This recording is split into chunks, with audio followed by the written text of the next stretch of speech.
اعوذ باللہ من الشیطان الرجیم بسم اللہ الرحمن الرحیم قال اللہ تعالی فی سورۃ القیامہ یسأل ایان یوم القیامہ صدق اللہ العظیم رب اشرح لی صدری ویسر لی امری واحلل عقدۃ من لسانی یفقہوا قولی رب یسر ولا تعسر وتمم بالخیر آمین یا رب العالمین۔ سورۃ القیامہ کی آیت نمبر 6 میں نے آپ کے سامنے تلاوت کی ہے۔ میرے ساتھ آج بھی میرے تینوں اسٹوڈنٹس ثوبان، عاصم اور الیاس موجود ہیں۔ آج میں کوشش کروں گا کہ میں خود ہی اس آیت کو آپ کے سامنے اینالائز کروں تاکہ آپ غور سے سنیں، اور اگر کوئی سوال پیدا ہو آپ کے ذہن میں تو پھر جب وہ سوال کریں گے تو پھر انشاءاللہ تعالیٰ اس میں مزید وضاحت جو ہے وہ کر دوں گا۔ تو چلتے ہیں جی سورۃ القیامہ کی آیت نمبر 6 کی طرف۔ آیت جیسے کہ آپ اسکرین پہ لکھی دیکھ رہے ہیں، اللہ تعالیٰ نے ارشاد فرمایا کہ یسألو ایان یوم القیامہ۔ سب سے پہلے ہم اس آیت کے الفاظ کو الگ کرتے ہیں اور گنتے ہیں کہ کل کتنے الفاظ ہیں۔ تو اس میں یسألو ایک لفظ ہے، ایانہ دوسرا لفظ ہے، یوم تیسرا لفظ ہے، اور القیامہ چوتھا لفظ ہے۔ گویا آیت نمبر 6 جو ہے یہ 4 الفاظ پر مشتمل ہے۔ اب پہلا لفظ جو ہے یسألو، اب آپ دیکھیں علامت مضارع آپ کو شروع میں نظر آ رہی ہے اور آخر میں پیش نظر آ رہی ہے، تو پکا مضارع کنفرم ہو گیا۔ مضارع کو اس سے زیادہ آسان طریقے سے آپ نہیں پہچان سکتے۔ تو یسألو فعل ہے، فعل مضارع ہے۔ اب فعل مضارع میں ظاہر بات ہے علامت مضارع کو آپ ہٹائیں تو سین حمزہ لام آپ کو 3 روٹ لیٹرز مل جاتے ہیں۔ تو یہیں سے رزلٹ یہ نکلا کہ یہ فعل مضارع کی گردان سے واحد مذکر غائب کا صیغہ ہے، اور روٹ لیٹرز بھی آپ کو پتہ چل گیا سین حمزہ لام، اور ساتھ ہی آپ کو یہ بھی پتہ چل گیا کہ یہ فعل مضارع معروف ہے، مجہول نہیں ہے، کیونکہ مجہول میں علامت مضارع جو ہے ہمیشہ پیش والی ہوتی ہے۔ جب آپ کو علامت مضارع پیش والی نظر آئے تو اس کے بعد آپ نے پھر عین کلمہ دیکھنا ہوتا ہے وہ زبر والا ہے یا نہیں ہے۔ اگر علامت مضارع پیش والی ہو اور عین کلمہ زبر والا ہو تو پھر کنفرم ہو جاتا ہے کہ وہ فعل مضارع مجہول ہے۔ تو یہاں پر آپ کو علامت مضارع پیش والی نظر نہیں آ رہی، البتہ عین کلمہ جو ہے وہ زبر والا ہے، لیکن رزلٹ یہ نکالا ہے ہم نے کہ یہ فعل معروف ہے۔ اب یہ کس باب سے استعمال ہوا ہے؟ سین حمزہ لام میں عین کلمہ زبر والا ہے، اور ہم جانتے ہیں کہ ثلاثی مجرد ابواب میں عین کلمہ زبر والا جو ہے وہ 2 ابواب میں ہوتا ہے، یا تو یہ سمیع یسمعو ہے یا پھر یہ فتح یفتح ہے۔ اچھا، اب آپ کے ذہن میں سوال یہ پیدا ہو گیا کہ یہ ڈائریکٹ میں نے ثلاثی مجرد کی بات کیوں کی ہے، میں ایسے ثلاثی مزید فی کیوں نہیں کہہ رہا؟ تو دیکھیں ثلاثی مزید فی جو ابواب ہے نا، وہ باب ہی وہ ہیں جن میں زائد حروف استعمال ہوتے ہیں۔ تو یہاں پر آپ کو کوئی بھی زائد حرف نظر ہی نہیں آ رہا، علامت مضارع کے بعد کوئی زائد حرف نظر ہی نہیں آ رہا، اس لیے میں نے اسے مزید فی باب کی طرف ریفر ہی نہیں کیا۔ تو اب یہ باب فتح یفتح سے ہے یا باب سمیع یسمع سے ہے، یہ جاننے کے ہمارے پاس 2 طریقے ہیں۔ ایک طریقہ یہ ہے کہ ہمارے سامنے قرآن مجید سے کوئی ایسی آیت آ جائے جس میں ہمیں سین حمزہ لام یا سائلہ کے طور پہ لکھا ہوا مل جائے یا سائلہ کے طور پہ لکھا ہوا مل جائے، تو پھر ہم کنفرم کر دیں گے۔ اگر سائلہ کے طور پہ لکھا ہوا مل جائے گا تو ہم کہیں گے باب فتح یفتح سے آیا ہے، اور اگر سائلہ کے طور پہ ہمیں ماضی لکھا ہوا مل جائے گا تو ہم کہیں گے یہ باب سمیع یسمع سے آیا ہے۔ اب یہاں پر ایک بات آپ نوٹ کریں کہ آپ کو عین کلمہ حمزہ نظر آ رہا ہے، تو حمزہ جب نظر آ رہا ہے تو ہم نے باب فتح یفتح کی ایک خاصیت پڑھی ہے کہ وہ مادہ جس کا عین یا لام کلمہ حروف حلقی میں سے کوئی حرف ہوتا ہے تو وہ باب فتح یفتح ہوتا ہے۔ تو یہاں پر عین کلمہ جو ہے وہ حمزہ ہمیں مل رہا ہے، تو حمزہ حروف حلقی میں سے ہے، تو یہ کنفرم ہو گیا ہے قسم کا کہ باب فتح یفتح ہی ہے، لیکن ہو سکتا ہے کوئی ایکسیپشن نہ ہو، اس کے لیے پھر ہم چیک کریں گے یا تو قرآن کی آیت یا پھر ڈکشنری۔ تو قرآن مجید میں کوئی آیت دیکھتے ہیں اگر آپ کے ذہن میں آ رہی ہے جس میں سألہ استعمال ہوا ہے تو کنفرم ہم کر دیں گے کہ جی یہ باب فتح یفتح ہی ہے۔ تو قرآن مجید کی ایک بہت ہی خوبصورت آیت ہے، پہلی آیت ہے سورۃ المعارج کی، آپ سکرین پہ بھی لکھا ہوا اسے دیکھ رہے ہیں کہ اللہ تعالیٰ نے ارشاد فرمایا سأل سائلم بعذاب واقع، تو سألہ ہمیں درمیان والے حرف کی زبر کے ساتھ مل گیا تو کنفرم ہو گیا کہ یہ یسلو جو یہاں استعمال ہوا ہے یہ باب فتح یفتح سے ہی استعمال ہوا ہے۔ اور اب مزید اس بارے میں آپ جاننے کے لیے خان صاحب کی ڈکشنری جو ہے وہ بھی کنسلٹ کر سکتے ہیں۔ تو جب ہم ڈکشنری کھولیں گے تو وہاں ہمیں پتہ چلے گا جی کہ خان صاحب نے بہت تفصیل سے سین حمزہ لام کے بارے میں لکھا ہے کہ باب فا سے یہ استعمال ہوتا ہے، یعنی فتح یفتح سے استعمال ہوتا ہے۔ ماضی بھی لکھ دیا اس کا سألہ، مضارع بھی لکھ دیا یسألو، اور آگے مصدر بھی لکھ دیا سؤالن، اور معنی لکھے ہیں سوال کرنا۔ اردو میں ہم سوال کہتے ہیں جبکہ عربی میں سؤال لفظ ہے۔ آپ کو بہت ساری تفصیل مل جائے گی مزید اس مادے کے بارے میں۔ بتا رہے ہیں کہ اس بنیادی مفہوم کے ساتھ پھر زیادہ تر دو معانی میں آتا ہے۔ ایک اس کے معنی ہوتے ہیں کسی سے کوئی چیز مانگنا، اس صورت میں اس کے دو مفعول ہوتے ہیں، کسی سے مانگا اور کیا مانگا، یعنی دو مفعول ہوں گے، ایک مفعول وہ ہوگا جس سے مانگا جائے گا اور دوسرا مفعول وہ ہوگا جو چیز مانگی جائے گی۔ اور خان صاحب مزید لکھ رہے ہیں اور دونوں مفعول جو ہیں وہ بنفسی ہی آتے ہیں۔ بنفسی ہی کا معنی کیا ہے؟ یعنی ود آؤٹ پریپوزیشن استعمال ہوتے ہیں۔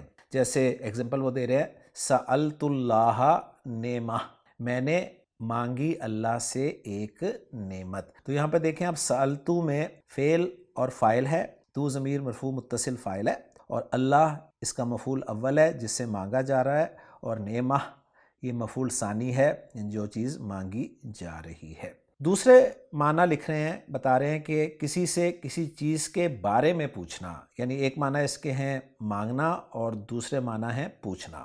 اور دوسرے معنی کے حوالے سے مزید بتا رہے ہیں کہ یعنی معلومات مانگنا، اور پھر یہ بھی بتا رہے ہیں کہ اس کے بھی دو مفعول آتے ہیں، یعنی رزلٹ یہ نکلا کہ سأل یسألو بنیادی معنی اس کے سوال کرنا ہوتے ہیں، اور سوال کرنا کے دو معنی ہوتے ہیں، ایک مانگنا ایک پوچھنا۔ سوال کرنا کے معنی چاہے مانگنا ہو چاہے پوچھنا ہو، دو مفعول ہی آئیں گے۔ ہاں جب مانگنا کے معنی میں آتا ہے تو دونوں مفعول وداؤٹ پریپوزیشن استعمال ہوتے ہیں، اور جب پوچھنا کے معنی میں آتا ہے تو پھر بتا رہے ہیں کہ جس سے پوچھا جائے وہ مفعول وداؤٹ پریپوزیشن استعمال ہوتا ہے، اور جس کے بارے میں پوچھا جائے اس کے ساتھ ان کی پریپوزیشن استعمال ہوتی ہے۔ تو بہت اہم انفارمیشن آپ کے سامنے آ گئی ہے، اور اس کی ایگزامپل وہ دے رہے ہیں جیسے سألت زیدن عن محمودن۔ تو یہاں پر دیکھیں سألت فعل با فاعل ہے، میں نے پوچھا، کس سے پوچھا؟ زیدن مفعول اول ہے، میں نے زید سے پوچھا۔ کس کے بارے میں پوچھا؟ محمود کے بارے میں پوچھا، تو محمود جو ہے وہ ان کی پریپوزیشن کے ساتھ استعمال ہو رہا ہے۔ اور جب آپ پریپوزیشنز والے الفاظ کو جوڑ کر جملہ بناتے ہیں تو ایک طریقہ تو اس کا یہ ہوتا ہے کہ آپ وہ جو جار مجرور ہے اس کو متعلق کر دیتے ہیں فعل کے، یا پھر دوسرا طریقہ یہ ہوتا ہے کہ آپ بتا دیتے ہیں کہ یہاں پر یہ لفظ جو ہے یہ لفظاً مجرور ہے لیکن محلاً منصوب ہے، اس لیے کہ دوسرا مفعول ہے۔ تو اس طرح سے بھی ترکیب جو ہے وہ ذکر کی جاتی ہے۔ تو سألت زیدن عن محمودن میں ہم سمپل ترکیب کر لیں گے جی، سألت فعل با فاعل ہے، زیدن مفعول اول ہے، اور ان محمودن جار مجرور متعلق ہے سألت فعل کے، اور سألت فعل اپنے فاعل، اپنے مفعول اور اپنے متعلق سے مل کر جملہ فعلیہ بن گیا۔ اور مزید ایگزامپلز بھی خان صاحب نے آپ کو دی ہوئی ہیں۔ تو اب یہ ساری باتیں جب آپ کے سامنے آ گئی ہیں تو انشاءاللہ تعالیٰ بہت ہی آپ کو فائدہ ہوگا اس آیت کے حوالے سے، کہ ہمیں پتہ چل چکا ہے کہ سألہ یسألو جو ہے یہ سوال کرنا کے معنی میں استعمال ہوتا ہے۔ سوال کرنا کے ایک معنی ہے مانگنا اور ایک معنی ہے پوچھنا، دو مفعول ڈیمانڈ کرتا ہے دونوں صورتوں میں۔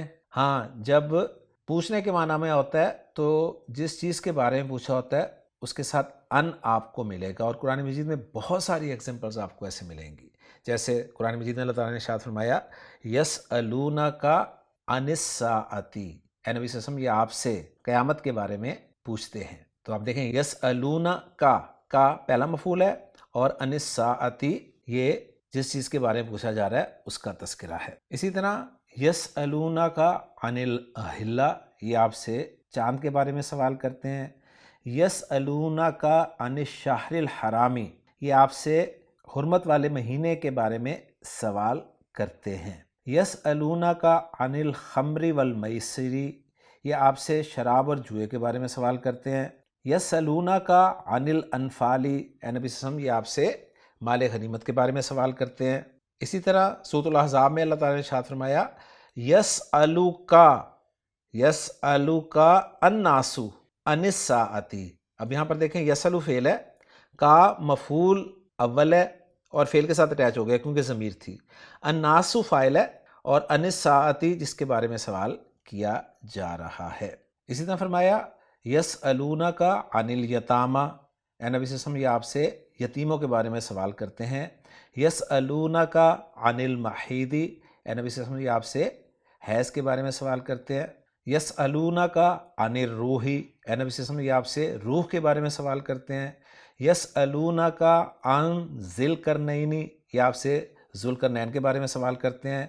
یسألونک عن الجبال، یہ آپ سے پہاڑوں کے بارے میں سوال کرتے ہیں۔ اور پھر بہت خوبصورت آیت ہے قرآن مجید کی جس میں ماضی سألہ استعمال ہوا ہے، اذا سألک عبادی انی فانی قریب، اے نبی صلی اللہ علیہ وسلم یہ آپ سے میرے بارے میں سوال کرتے ہیں، میرے بارے میں پوچھتے ہیں تو انہیں بتا دیجئے میں تو قریب ہی ہوں۔ تو میں نے بہت ساری ایگزامپلز، بہت ساری آیات آپ کو قرآن مجید سے دکھا دی ہیں سأل یسألو کے حوالے سے۔ اب مزید نوٹ کر لیجئے کہ یہ دونوں مفعول جو ہیں لازمی نہیں ہے کہ یہ ذکر بھی ہوں، یعنی سمپل اگر جملہ ہو جائے یسألو تو ہم سمپل اس کا ترجمہ کریں گے وہ سوال کرتا ہے۔ اچھا کس سے سوال کرتا ہے اس کا بھی ذکر نہیں ہے، کس چیز کے بارے میں سوال کرتا ہے اس کا بھی ذکر نہیں ہے۔ ہاں یہ ہو سکتا ہے کہ جو سوال کیا جائے وہ ذکر کر دیا جائے، یعنی میں کہتا ہوں کہ حامد نے سوال کیا، اب کیا سوال کیا، اس نے جو سوال کیا وہ میں ذکر کر دیتا ہوں، میں کہتا ہوں کہ زید کہاں ہے، تو اب یہ سوال ہے، حامد نے سوال کیا، حامد فاعل ہو گیا، اور جو سوال کیا اس نے وہ کیا ہے کہ زید کہاں ہے۔ اب یہ پورا جملہ جو ہے یہ وہ سوال ہے جو وہ کر رہا ہے، اور اس سوال کو بھی مفعول کے طور پر ہی کنسیڈر کیا جائے گا۔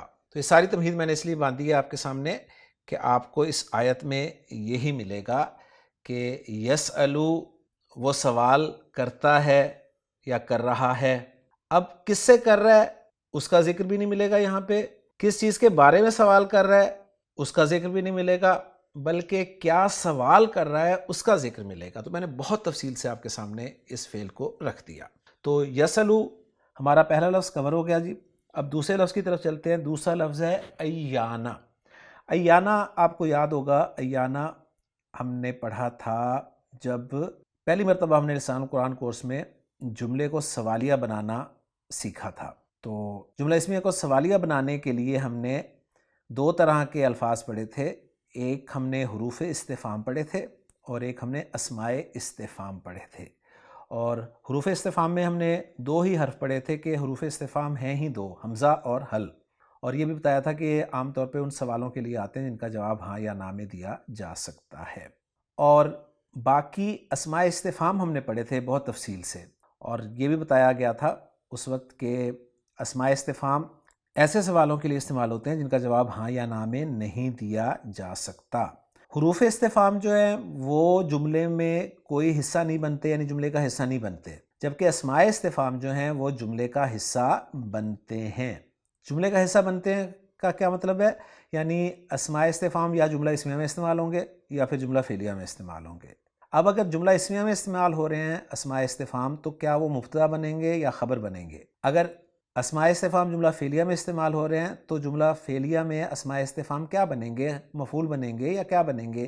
یہ ساری چیزیں ہم نے الحمدللہ سیکھی تھی۔ تو ذہن میں بس تازہ کر لیں کہ اسماء استفہام جملہ اسمیہ میں مبتدا بھی بن جاتے ہیں، خبر بھی بن جاتے ہیں۔ مبتدا کب بنتے ہیں؟ یعنی ایک رائے ہے کہ اسماء استفہام مبتدا بن جاتے ہیں، حالانکہ اسماء استفہام نکرہ ہوتے ہیں پھر بھی مبتدا بن جاتے ہیں، اس لیے کہ وہ صدارت کلام چاہتے ہیں، یعنی جملے کے شروع میں آنا چاہتے ہیں تو اس صورت میں انہیں مبتدا بنا دیا جاتا ہے۔ لیکن ایک رائے یہ ہے کہ اسماء استفہام جو ہیں یہ خبر بن کر آتے ہیں، اور چونکہ اسماء استفہام جملے کے شروع میں آنا چاہتے ہیں اس لیے انہیں شروع میں رکھا جاتا ہے۔ لیکن وہ اسماء استفہام جن میں وقت یا جگہ کے معنی ہوتے ہیں وہ اسماء استفہام ہمیشہ خبر ہی بنتے ہیں۔ اب وہ کون کون سے اسماء استفہام ہیں جن میں وقت یا جگہ کے معنی ہیں؟ تو متاع لفظ ان میں سے ایک ہے، متا کے معنی ہے کب. اب کب میں آپ کو وقت کا پتہ چل رہا ہے. اسی طرح ایانہ ایک اسم استفہام ہے جس کے معنی ہے کب، اور اس میں بھی آپ کو وقت کا پتہ چل رہا ہے. اسی طرح ایک اسم استفہام ہے اینا. اینا کے معنی ہے کہاں. اب کہاں لفظ سے آپ کو جگہ کا پتہ چل رہا ہے. تو یہ اینا، متا اور ایانہ 3 اسماء استفہام ایسے ہیں جن میں وقت یا جگہ کا مفہوم پایا جاتا ہے. تو یہ جب بھی جملے میں استعمال ہوں گے، چاہے جملہ اسمیہ میں ہوں چاہے جملہ فعلیہ میں ہوں. جملہ اسمیہ میں استعمال ہوں گے تو یہ خبر بن کر آئیں گے، ہم انہیں کہہ دیں گے خبر مقدم ہے. اور جملہ فعلیہ میں اگر استعمال ہوں گے تو ہم انہیں ظرف کہہ کے متعلق ہی بنائیں گے. تو بہرحال یہ انفارمیشن میں نے آپ کو دے دی. تو یہاں پر ایانہ جو ہے وہ اسم استفہام کے طور پہ استعمال ہوا ہے. اور اسماء استفہام کے بارے میں ہم نے پڑھا تھا کہ یہ سب کے سب مبنی ہوتے ہیں، یعنی مرفوع منصوب مجرور اسی طرح لکھے اور پڑھے جاتے ہیں سوائے ایک اسم استفہام کے، اور وہ ہے ایون. ایون جو ہے وہ مبنی نہیں ہے بلکہ وہ منصرف اسم ہے. اور اسماء استفہام نکرہ ہوتے ہیں، یہ بھی ہم نے پڑھا تھا. واحد مثنیٰ جمع ایک ہی اسم استعمال ہوتا ہے، مذکر مؤنث کے لیے بھی ایک ہی اسم استعمال ہوتا ہے. تو گویا ہم نے ایانہ اسم استفہام کا بھی CNGs کر دیا. ایانہ کے معنی کب کے ہیں، یعنی یہ متا کے معنی میں ہی استعمال ہوتا ہے. متا کے معنی بھی کب ہوتے ہیں.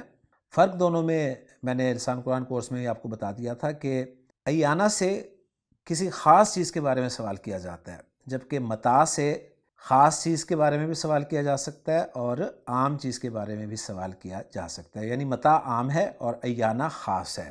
ایانہ سے کسی بڑی چیز کا، کسی خاص چیز کا جو ہے وہ پوچھا جاتا ہے. اگلا لفظ ہے جی یوم. یوم معروف لفظ ہے، بہت دفعہ آ چکا ہے اس سورہ مبارکہ میں. اس میں مزید کیا بات کروں. دن اس کے معنی ہوتے ہیں، اور یہاں پر یہ بغیر تنوین کے استعمال ہوا ہے، بغیر الف لام کے استعمال ہوا ہے. تو آپ کو سمجھ آئی گئی ہوگی کہ ترکیب میں کیا بن رہا ہے. واحد ہے، مذکر ہے، اور مضاف الی المعرفہ ہونے کی بنا پہ یہ معرفہ ہے، اور اعراب اس کا مرفوع ہے. اور آخری لفظ پھر ایک مرتبہ القیامہ آ گیا ہمارے سامنے، جو کہ اس صورت میں ہم بہت دفعہ دیکھ چکے ہیں. القیامہ بہرحال یہاں پر معرفہ ہے، معرف بلام ہونے کی وجہ سے، واحد ہے، مؤنث ہے اور مجرور ہے. تو الفاظ پہ میں نے تفصیل سے بات کر دی ہے. اب الفاظ کو جوڑ کر ہم جملہ بناتے ہیں. تو جملہ ہم بنائیں گے جی جملہ فعلیہ، کیونکہ فعل سے ہماری یہ آیت شروع ہو رہی ہے. اب جملہ فعلیہ وہ جملہ ہوتا ہے جو فعل سے شروع ہوتا ہے، اور جب بھی فعل معروف ہوتا ہے تو اس کا فاعل ضرور ہوتا ہے، اور فاعل جو ہے وہ یا ضمیر کی صورت میں ہوتا ہے یا ظاہر کی صورت میں ہوتا ہے. یہ ساری باتیں آپ ذہن میں رکھیں. تو یسلو فعل ہے. اب چونکہ ایکٹیو وائس ہے، معروف ہے، تو اس کا فاعل ہم نے فوراً ڈھونڈنا ہے. اگلا کام ہم نے یہ کرنا ہے اس کا فاعل کون ہے. اب صیغہ دیکھنا ہے کون سا ہے.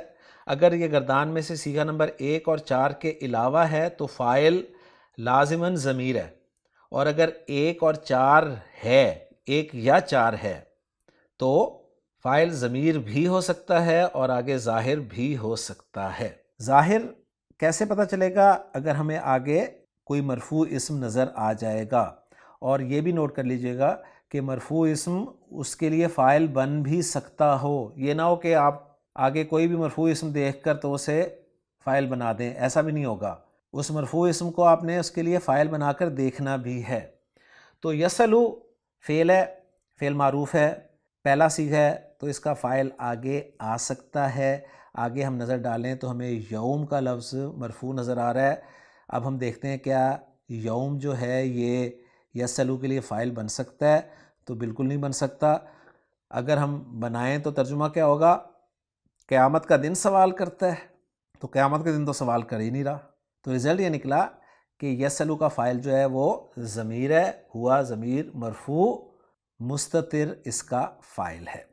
اب وہ ساری باتیں دہرائیں کہ کس سے سوال کیا جا رہا ہے، کس کے بارے میں سوال کیا جا رہا ہے. کوئی منصوب اسم نظر نہیں آ رہا.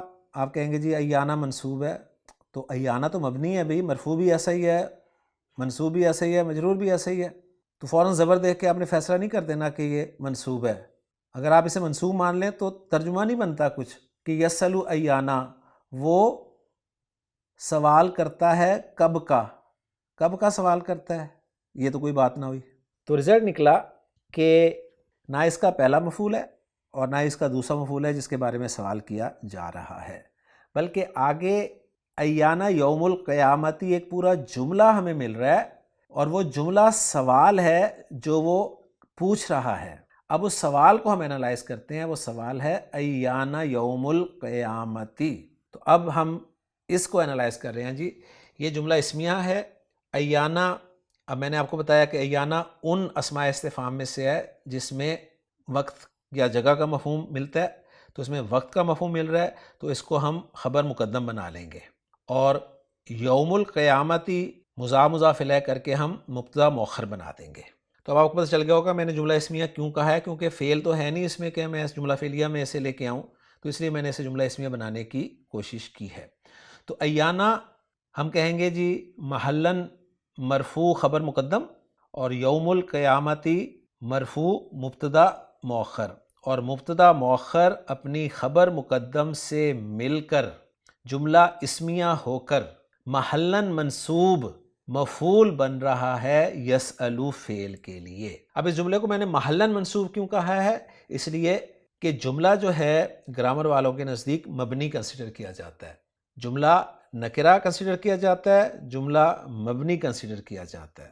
تو جملے کا اعراب جو ہے وہ محلن آتا ہے۔ جملے کو آپ یعنی جس جگہ پہ بھی رکھ رہے ہوں گے نا، تو جو جگہ ہوتی ہے اس جگہ کا اعراب اس جملے کو آپ دیتے ہیں۔ اب اس جملے کو، جملہ اسمیہ کو ہم نے مفعول کی جگہ پہ رکھنا ہے، تو مفعول کی جگہ جو ہے وہ منصوب ہوتی ہے، لہٰذا ہم کہہ رہے ہیں کہ یہ جملہ اسمیہ جو ہے محلن منصوب مفعول بن رہا ہے یسألو فعل کے لیے، اور پھر یسألو فعل اپنے فاعل ہوا اور اپنے مفعول سے مل کر جملہ فعلیہ بن رہا ہے۔ اور سمپل ترجمہ ہم کر سکتے ہیں کہ وہ پوچھتا ہے ایانا یوم القیامہ، قیامت کا دن کب ہے، یعنی کب آئے گا۔ تو یہ سوال جو اس نے کیا تھا اس کا ذکر ہے، کس سے سوال کر رہا ہے یہ نہیں ذکر کیا گیا۔ اب آپ کے ذہن میں آئے گا کہ جی یہ قیامت کے بارے میں سوال کر رہا ہے، تو اگر یہ قیامت کے بارے میں سوال کرتا نا تو کچھ جملہ یوں ہوتا کہ یسألو عن یوم القیامتی، وہ قیامت کے دن کے بارے میں سوال کرتا ہے۔ تو یہاں پر اس کا سوال ہی ذکر کر دیا گیا۔ اور ایک بات اور یہاں پر نوٹ کر لیجئے کہ اس کا سوال کرنا جو ہے یہ پوچھنے کے لیے نہیں ہے، یعنی یہ سوال وہ پوچھنے کے لیے نہیں کر رہا کہ قیامت کا دن کب ہے تاکہ میں تیاری کر لوں اس کی، نہیں، بلکہ یہ استہزاء کے طور پہ سوال کر رہا ہے۔